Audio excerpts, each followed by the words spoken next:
여러분 모두를 주의 이름으로 환영합니다.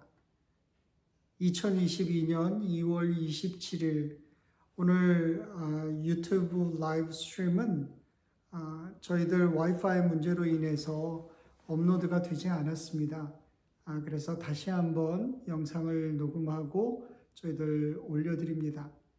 특별히 이번 주간부터 사순절이 시작되는데요. 이 기간 동안 매일 아침 5시 반 여러분들이 말씀을 영상을 통해서 우리 미주 연합감리에 속하신 40명의 목사님들이 돌아가면서 말씀을 증거하게 될 것입니다. 여러분들 기쁨의 언덕으로 묵상집을 가지고 함께 묵상하며 귀한 은혜를 나누는 시간 될 수 있기를 바랍니다. 우리 사순절 기간 꼭 예수님 함께 만날 수 있는 복된 시간 될 수 있도록 기도로 준비해 주시기 바랍니다. 오늘 함께 나눌 하나님의 말씀은 에베소서 3장 14절에서 19절입니다. 에베소서 3장 14절에서 19절 말씀 제가 읽겠습니다. 이러므로 아버지 앞에 내가 무릎을 꿇고 빕니다. 아버지께서는 하늘과 땅에 있는 모든 족속에게 이름을 주신 분이십니다. 하나님께서 여러분에게 그분의 영광의 풍성을 따라 성령으로 인해 여러분의 속사람을 능력으로 강건하게 하시고 믿음으로 인해 그리스도께서 여러분의 마음 가운데 거하게 하시기를 빕니다. 여러분이 사랑 안에서 뿌리가 박히고 터가 굳어짐으로 모든 성도들과 함께 능히 그리스도의 사랑의 너비와 길이와 높이와 깊이가 어떤지를 깨닫고 지식을 뛰어넘는 그리스도의 사랑을 알아 하나님의 모든 충만하심의 정도에까지 충만하게 되기를 기도합니다. 아멘. 하나님의 말씀입니다. 어제 토요일 초대 문화부 장관을 역임하고 시대의 지성이라고 불리워졌던 이효령 씨가 하나님의 부르심을 받았습니다. 그분의 딸이 병에서 나을 수만 있다면 하나님을 믿겠다고 이야기했지만 딸이 치유를 받은 후에도 여전히 그 약속을 지키지 못해서 그가 하나님을 믿기 전에 기도 2편의 시를 썼습니다. 그 제목이 어느 무신론자의 기도였어요. 그 중에 한 대목을 제가 읽어드릴게요.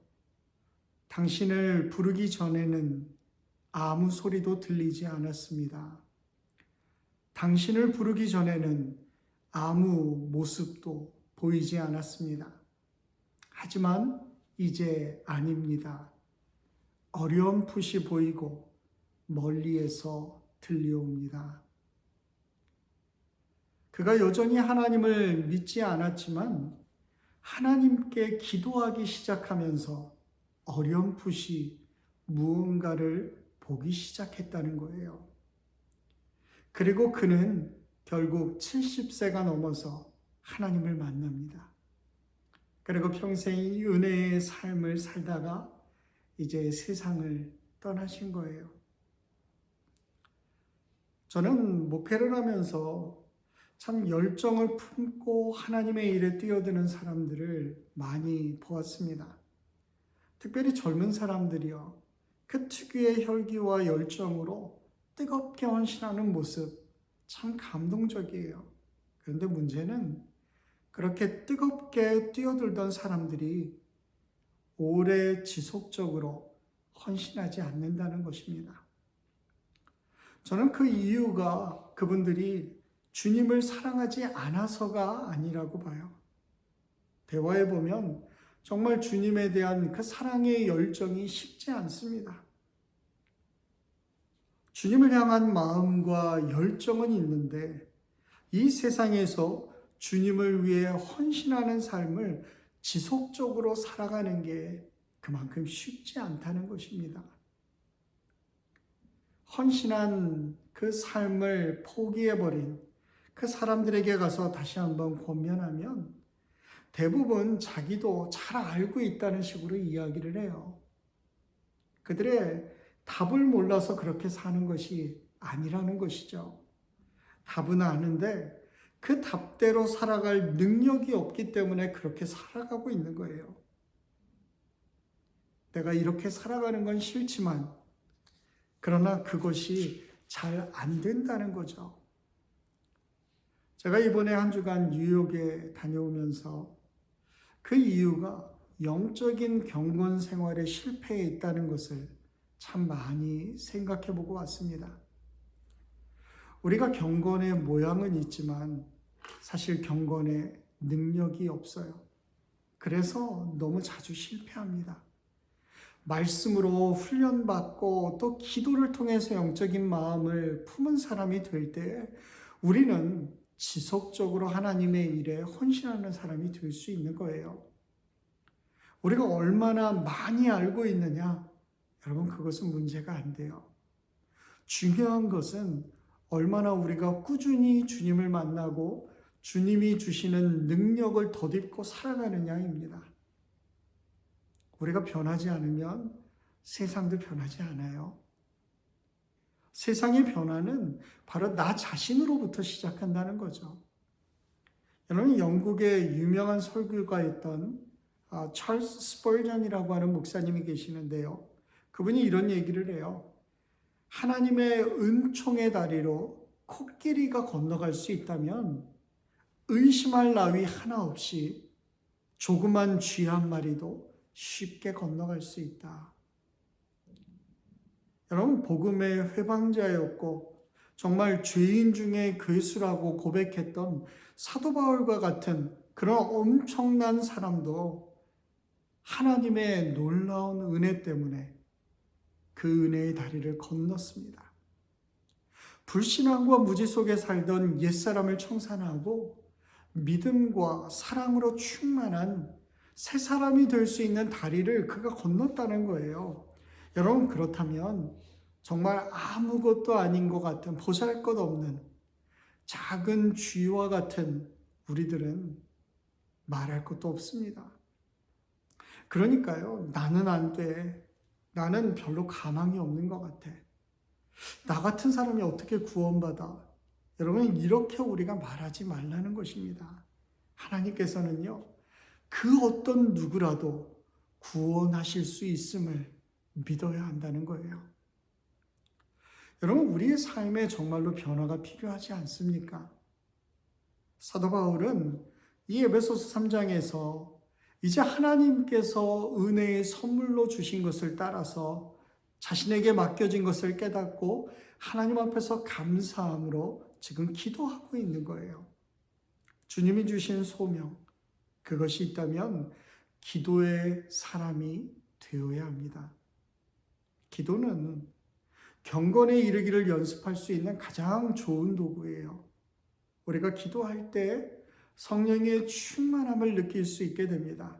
그리고 또한 하늘로부터 내려오는 그러한 은사를 경험하고 하나님의 크신 능력을 체험할 수 있게 되는 거예요. 여러분, 이 신앙은 말이 아니에요. 신앙은 능력입니다. 세상의 마귀도 여러분들의 말을 보는 게 아니에요. 여러분들의 능력으로 여러분들을 판단합니다. 오늘 말씀도 보면 이러므로 라고 하는 단어로 지금 시작하고 있어요. For this reason. 이 말은요, 기도해야 하는 이유가 있다는 것입니다. 지금까지 바울은 교회를 향해 하나님의 축복과 그리고 또한 교회를 세워가시는 하나님의 은혜에 대해서 기록했는데 이제 바울은 그와 같은 소명으로 이방인을 품고 하나님 앞에서 교회를 위해 기도하고 있는 거예요. 여러분, 이 기도가 놀라운 변화를 교회 가운데 가져옵니다. 하나님의 비전을 깨닫고 그리고 교회를 향한 비전을 품은 사람은 다른 어떤 누구도 아닌 기도하는 사람이에요. 여러분들에게 과연 기도할 이유가 있나요?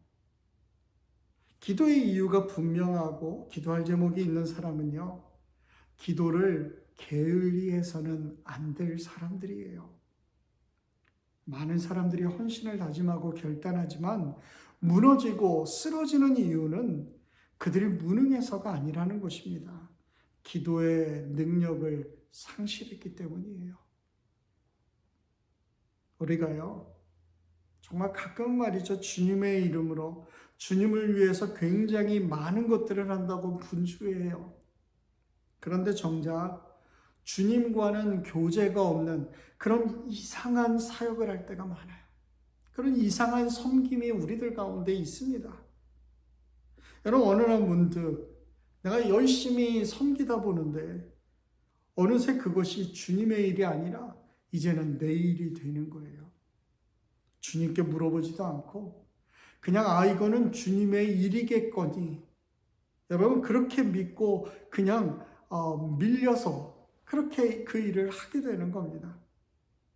주일에 너무나도 바쁜 나머지 정작 주님과 교제하는 시간은 우리가 갖지 못하게 되는 그러한 일들이 벌어져요. 혹 우리가 기도만 빼고 뭐든지 다 하는 그런 사람은 아닌가요? 강중민 목사님이요, 뿌리 깊은 영성이라고 하는 책에 보면 뿌리병이라고 하는 것을 이야기합니다. 남아프리카에 가면 오렌지 나무가 있는데 그것을 굉장히 괴롭히는 병 중에 하나가 뿌리병이래요. 이 병에 걸린 나무의 특징은 금세 그 병세가 나타나는 것이 아니랍니다. 그냥 어느 날 서서히 말라 죽어간다는 거예요. 이 병에 걸려도 한동안은요, 열매를 잘 맺히는 겁니다. 그렇기 때문에 보통 사람들은 알 수가 없어요. 전문가가 그것을 봐야지만 판단할 수 있는 겁니다. 이 병의 원인이 뭘까요? 분위기학상, 여러분 그것은 뿌리예요. 뿌리. 그래서 뿌리를 잘라주고 그 자리에 새로운 뿌리를 접붙여서 다시 한번 심어야지만 이 병을 고칠 수가 있는 겁니다. 보이지 않는 숨겨진 곳에 있기 때문에 그 숨겨진 부분을 잘 찾아서 치료해야지만 나무가 온전히 회복될 수 있는 거죠. 여러분, 우리에게 있어서 영적인 문제도 뿌리인 경우가 참 많습니다. 열정이나 재능이 부족해서가 아니라 숨겨져 있는 그 영적인 뿌리에 문제가 생겼기 때문에 힘을 잃고 쓰러지는 거라는 거죠. 특히 영적인 뿌리에 문제가 생겨도 얼마 동안은요, 힘들지 않게 얼마든지 사역할 수 있는 거예요. 그러니까 별로 심각하게 생각하지 않는 거죠. 그러다가 결국 치명적인 결과를 초래하게 되는 겁니다. 여러분, 이 성경에 보면 나병 환자들이 굉장히 자주 언급이 돼요. 그 이유가 과연 뭘까? 여러분, 이 나병이라고 하는 것도 마찬가지라는 겁니다. 차가운 것에 기생하는 박테리아가 나병인데요. 이것이 몸 안에 들어가면 우리도 모르는 사이에 피부나 근처 신경이나 그 막이 다 상하게 되는 거예요. 사실 빨리 치료하면 아무 문제가 되지 않습니다. 그런데 그것을 그냥 놔두면 사람이 죽지는 않아요. 그러나 모든 몸의 감각을 다 잊어버리기 때문에 결국은요, 그것은 잘라내야 돼요. 마음의 나병도 마찬가지일 겁니다. 삶의 주변에 맴도는 영적인 질병들. 여러분, 우리를 죽이지는 않지만 하나님으로부터 우리를 무감각하게 만들고 우리의 삶의 태도나 동기를 느슨하게 만드는 요소들이 얼마나 많이 있는지 몰라요. 문제는 마비가 되어야만 증세가 나타난다는 것입니다. 나도 모르는 사이에 감각을 다 잃어버린다면 여러분, 이거 한마디로 소 잃고 외양간 고치는 격 아닐까요? 그래서 잠언 4장 23절에 보면 무릇 지킬 만한 것보다 내 마음을 지키라, 그렇게 이야기합니다. 왜 그렇습니까? 생명의 근원이 바로 이 마음에서부터 나오기 때문에 그래요.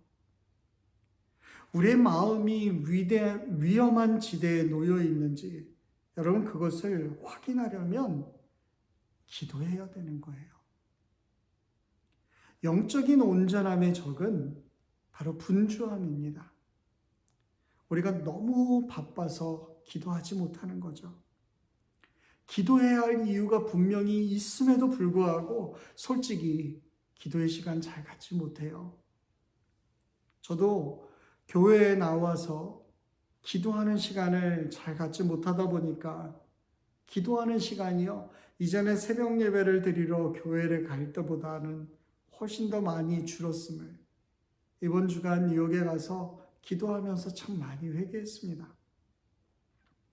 우리에게 있는 가장 안 좋은 습관 중에 하나가 바로 이것저것 다 해보고 그래도 안 되면 기도하는 거예요. 재차 강조하지만 우리가 일할 때는요, 우리만 일해요. 그러나 우리가 기도할 때는 하나님께서 일하십니다. 다시 한번 말합니다. 우리가 일할 때에는 우리만 일해요. 그러나 우리가 기도할 때는 하나님께서 일하십니다. 여러분들에게 하나님께서 주신 비전과 사명이 있다면 그걸 이루기 위해서 먼저 기도의 사람이 되어야 돼요. 기도하지 않는 사람은 마치 전원이 연결되어 있지 않은 그러한 보온밥솥과 똑같은 겁니다. 전원이 공급되지 않는데 아무리 좋은 고가의 쿠쿠 압력 밥솥이라고 해도요, 여러분, 그것은 아무 쓸모가 없는 거예요.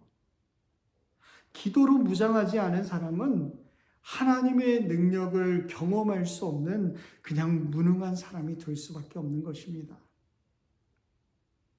이전에는 내가 기도 생활 잘했는데 지금은 기도의 열정이 다 식었어. 지금은 메말라 버린 것 같아. 핵심이 없는 기도 생활하고 있어. 여러분, 이렇게 이야기하는 사람들 우리가 종종 만나게 됩니다. 대부분 경우 여러분, 이렇게 기도 생활이 흐트러지는 가장 큰 이유는 규칙적으로 기도의 시간을 따로 정하지 않고 있기 때문에 그런 거예요. 우리의 사역에 하나님의 능력이 나타나기를 사모한다면 이제 정기적으로 기도하는 일에 헌신할 수 있어야 돼요. 개역 성경을 보면 헬라어 성경과 오순의 차이가 좀 있기 때문에 번역하는 것이 어떻게 보면 좀 낯설게 보여질 수도 있습니다. 그런데 이 우리말 성경은요, 그 원래의 의미를 잘 장절에 맞춰서 살려주고 있어요. 14절에 보면 이렇게 말해요. 이러므로 아버지 앞에서 내가 무릎을 꿇고 빕니다. 이 말은 하나님의 일을 감당하다가 우리가 어려움을 당할 때 과연 무엇을 먼저 해야 할 것인가를 보여줍니다. 바로 기도하라는 거예요. 그런데 어떤 자세로 기도하고 있나요?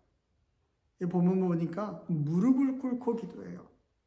여러분, 사실 보통 유대인들은 무릎을 꿇지 않습니다. 서서 기도합니다. 저도 이 무릎인데 한쪽 문제가 생겨가지고 무릎을 지금 꿇고 기도할 수가 없어요. 그런데 하나님 앞에서 무릎을 꿇는다라고 하는 의미가 뭐예요? 하나님을 존중하고 내 마음을 담아서 전심으로 기도한다는 것입니다.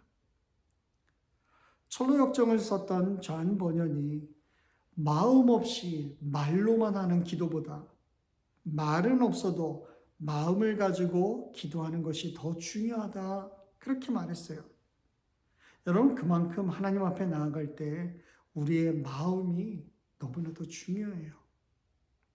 기도를 하기는 하는데 사실 이 기도가 겉돌 때가 있습니다. 공허한 말만 계속해서 반복할 때도 있어요. 여러분, 그것은요, 하나님을 존중하지 않는 기도예요.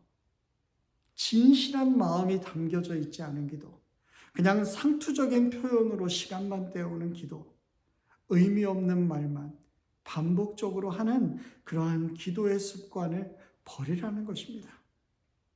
어떤 사람들은요, 다른 사람들한테 이렇게 평가받아야지, 그래서 뭔가 화려한 어구를 사용하고 위선적인 그러한 기도를 하는 경우도 있어요. 여러분 이런 거 당연히 주의해야 하지 않겠습니까? 장황하고 긴 기도가 좋은 기도가 아니에요. 좀 부족해도요. 우리의 표현이 서툴어도 진실한 마음으로 할 수 있어야 된다는 것입니다. 어린아이가 아빠한테 이야기할 때 여러분 길고 장황하게 얘기하지 않아요. 아주 간단한 단어를 사용하지만 부모는 그 마음이 어떤지를 압니다. 얼마나 절실하게 외치는지 알아요.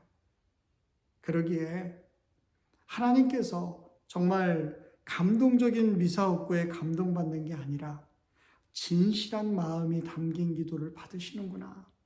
내가 좀 부족해도 하나님 앞에 간절한 마음으로 기도할 때 그 기도는 반드시 내 아버지가 들으시는구나. 우리가 그것을 믿어야 하는 것입니다. 여러분, 이 기도할 때 무릎을 꿇으면 정말 더 간절해지죠. 찬양할 때도 마찬가지예요. 가슴에 손을 얹거나 혹은 두 손을 높이 들고 하나님 앞에서 찬양하는 경우들이 있습니다. 그러면요, 우리의 마음이 간절해져요. 그냥 앉아서 노래만 부르면 여러분 절대 가슴이 뜨거워지지 않아요. 그냥 맹숭맹숭 앉아 있다가 이거 좀 빨리 끝났으면 좋겠다. 여러분 그렇게 기다리는 거예요. 은혜를 사모한다면 마음뿐이 아니라 은혜 받는 자세로 우리가 나아갈 수 있어야 합니다. 여러분 찬양하다가 내가 감동받으면 그때 손을 올려서 찬양해야지. 왜 그냥 평소에 자꾸 손을 올리라고 강요할까? 그것 좀 안 했으면 좋겠다고 하시는 분들도 있습니다. 그런데요, 저는 그게 순서가 틀렸다고 생각해요. 감동이 와야지 손을 들고 찬양하는 게 아니라 우리가 먼저 손을 들면 하나님의 은혜와 감동이 나에게 찾아옵니다. 준비하는 거예요. 은혜가 와가지고 내 손을 드는 경우는 그렇게 많지 않아요. 그렇기 때문에 자꾸 훈련하는 겁니다.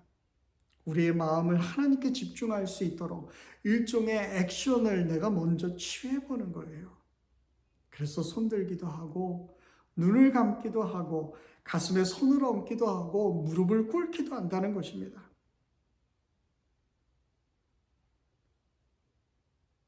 나도 모르는 사이에 그때 하나님의 임재를 느끼고 주님 앞에서 온전한 예배자로 우리가 설 수 있어요.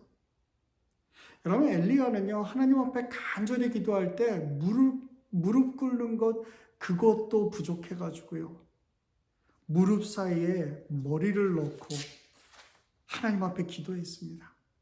아마도 이 엘리야는 상당히 마른 사람이었던 것 같아요. 왜냐하면 제가 이 말씀을 읽고서 전에 한번 시도를 해봤는데요. 저는 안 되더라고요. 무릎 사이에 머리가 들어가질 않아요. 더더군다나 이 배에 있는 살들 때문에 그게 들 수가 없어요. 하여튼 그렇게 기도하고 싶은데 잘 되지 않는다면 엘리야의 그 간절했던 모습을 내가 상상하면서 나도 간절한 마음으로 하나님 앞에 기도합니다. 여러분 그만큼 우리의 자세를 바꾸면 우리의 마음이 달라져요. 무릎을 꿇는 마음으로 하나님 앞에 나아간다면 하나님은 여러분의 진실한 기도, 간절한 기도, 그 진지한 기도를 반드시 들어주실 것입니다. 우리의 기도를 들으시는 분이 누구일까요? 15절에 하늘과 땅에 있는 각 족속에게 이름을 주신 아버지라 말씀합니다. 이름은 누가 누구에게 붙여주는 거죠? 아버지가 자녀에게 주는 것입니다. 하나님께서 모든 족속에게 이름을 주셨다라고 하는 것은 바로 하나님께서 모든 족속의 아버지가 되신다는 이야기예요. 그렇기 때문에 나뿐만이 아닌 모든 족속들, 모든 민족과 열방을 향한 하나님의 마음을 우리가 품을 수 있어야 하는 것입니다. 우크라이나를 위해서 기도해야 되는 거예요. 한국의 대통령 선거를 위해서 그리고 대한민국을 위해서 기도해야 되는 겁니다. 하나님을 떠나 있는 백성들이 다시 주께로 돌아오는 것을 기도하며 하나님의 복음을 증거하는 삶을 살기 위한 그런 간절한 마음이 우리 가운데 있을 때 그것을 통해서 하나님이 일하시는 것을 우리가 보게 된다는 거죠. 그런데요, 교회 안에는 탕자만 있는 게 아니에요. 탕자의 형과 같은 사람들도 있습니다. 예수님은요, 탕자보다도 탕자의 형을 더 많이 책망하셨어요. 아버지를 떠난 동생이 다시 집에 돌아오든 말든 별로 상관하지 않는 사람. 그런 사람들이 교회에 여전히 존재하고 있다는 것입니다. 심지어 그 동생이 다시 돌아왔는데도 불구하고 기뻐하지 않아요. 도리어 불평만 늘어놓는 사람들이 있어요. 그들은 아버지의 마음을 모르는 사람이죠. 하나님은 우리들만의 아버지가 아니에요. 나만의 아버지가 아니라 바로 모든 열방과 민족의 아버지가 되십니다. 아버지를 멀리 떠난 탕자가 돌아오기를 기다리는 그 아버지의 마음을 오늘 우리 교회가 회복해야 합니다. 바로 이것이 하늘과 땅에 있는 각 족속에게 이름을 주신 아버지 앞에 무릎을 꿇고 기도하는 것일 겁니다. 우리에게는 하나님께서 주신 사명이 있어요. 그리고 하나님이 주신 그 은혜의 가치를 우리가 깨닫는다면 여러분 우리가 기도해야 할 이유가 분명해지는 거 아닐까요? 하나님이 어떤 분이신가를 알 때 우리는 그 하나님 인정하고 마음에 담아 기도하기 위해 무릎을 꿇는 거예요. 우리가 그 하나님을 열방의 아버지로 부르는 이유는 우리가 열방을 위해 기도하는 공동체가 되었음을 바로 고백하는 것입니다. 여러분, 기도는 우리의 삶의 변화의 시작점입니다. 하나님이 어떤 분이신지 알고 하나님이 지금 무엇을 원하시는지 알 때 우리의 기도는 참된 기도가 될 수 있습니다. 우리 교회가 정말 하나님 경외하는 기도가 회복되고 이러한 기도를 통해서 아버지의 마음을 회복할 수 있는 그러한 교회 되기를 간절히 기도합니다. 오늘 우리에게 기도할 마음이 이제 생기시나요? 특별히 이 사순절 기간, 이제 주님의 영광의 빛을 맛본 우리가 이제 이 땅 가운데 오셔서 행하신 그 하나님의 놀라우신 사랑을 예수 그리스도를 통해서 만나는 사순절 기간이 시작됩니다. 이 사순절 기간, 기도로 우리의 삶의 놀라운 변화가 일어날 수 있기를 바랍니다. 매일매일 시간을 정해 하나님 앞에 기도하십시오. 그리고 이 기도를 통해서 오늘 내 삶을 변화시키고 그리고 이 세상을 변화시키는 그 예수 그리스도의 놀라우신 사랑을 우리가 찾고자 할 때 그분이 우리를 만나주시고 우리로 하여금 하나님의 능력 있는 교회로서 이 세상 가운데 든든히 설 수 있도록 은혜를 베풀어 주실 것입니다. 하나님의 도우심이 이 사순절 기간 우리들 가운데 넘쳐서 하나님 앞에 기도로 나아갈 수 있는 저와 여러분 되기를 주의 이름으로 간절히 기도합니다. 같이 기도하겠습니다. 참 좋으신 아버지 하나님, 주께서 우리 가운데 베풀어 주신 귀한 은혜가 있음에 하나님 먼저 기도의 자리에 간절한 마음으로 서기를 소원합니다. 아버지 하나님, 그 어떤 때보다도 귀한 사순절 시즌을 맞으며 다시 한번 우리가 하나님 앞에 기도하지 못했던 그러한 연약함을 회개하며 다시 한번 우리의 마음의 중심이 하나님을 향하기를 소원합니다. 그 놀라운 구원의 은혜를 우리 가운데 허락하시고 또한 기도할 때 우리의 삶을 변화시키시는 성령의 놀라운 능력을 경험할 수 있도록 아버지 하나님 우리와 함께하여 주옵소서. 이제는 우리를 사랑하셔서 이 땅 가운데 오시며 십자가의 길을 걸어가신 그 생명 되시는 예수 그리스도의 은혜와 그 가운데 다시 부활하시며 우리로 새로운 생명을 누리게 하시는 하나님의 사랑하심과 성령님의 도우시며 역사하시는 귀한 은혜가 다시 한번 기도를 통해 우리의 마음이 하나님 앞에서 결단하며 세상 가운데 복음의 증인으로 살기를 소원하며 헌신하는 프렛빌 한인교회 성도들과 모든 권속들 위해 그리고 이 프렛빌 한인교회 위에 이제부터 영원히 함께 하시기를 간절히 축원합니다. 아멘.